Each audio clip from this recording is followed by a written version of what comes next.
again, this is a decision-making process itself is an assumption a lot of people make that as soon as somebody sees the product, they'll just instantly buy it. But of course, it isn't always so simple. And I think people often make assumptions as well in terms of how long it takes to get a product in place. And this has a knock-on effect in terms of budgeting for your company, because, you know, again, people assume that as soon as somebody sees the product, they will buy it and the money instantly hits your bank account. Or of course, that isn't always going to be the case. So this is a nice example, again, the same example of a data center where you're installing some kind of product, but it's showing you the time involved in the decision-making process.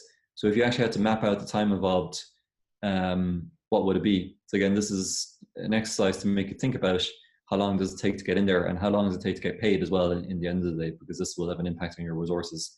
And they actually mapped out how long it took to do a new project, I should say, for a particular customer.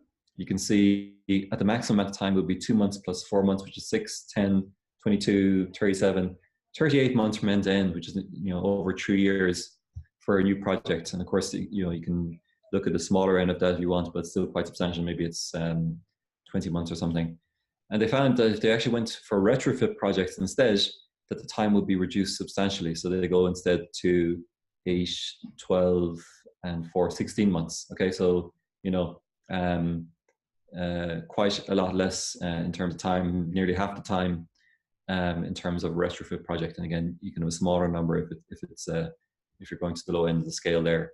So again, just by thinking about the decision-making process and how long it actually takes, that can influence your decision in terms of who you're selling to as well. Because you may say, well, actually, instead of selling to the new installs, let's sell to the retrofits, because we'll have a shorter time to get the stuff in there. They're already familiar with it. Maybe it's an easier sell as well, because of the fact that, you know, they have some kind of solution. We're just changing it up to our new one, and we get our money earlier as well, which is critical for a large investment like this one.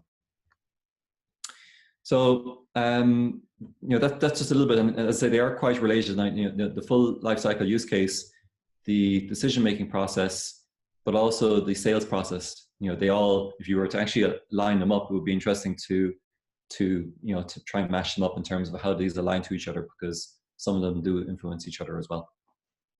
So that's a little bit more in terms of we've gone a little bit beyond what you can do for your customer. Hopefully it's interesting as well, because it all, as I say, it all ties in. The steps all fit together as well.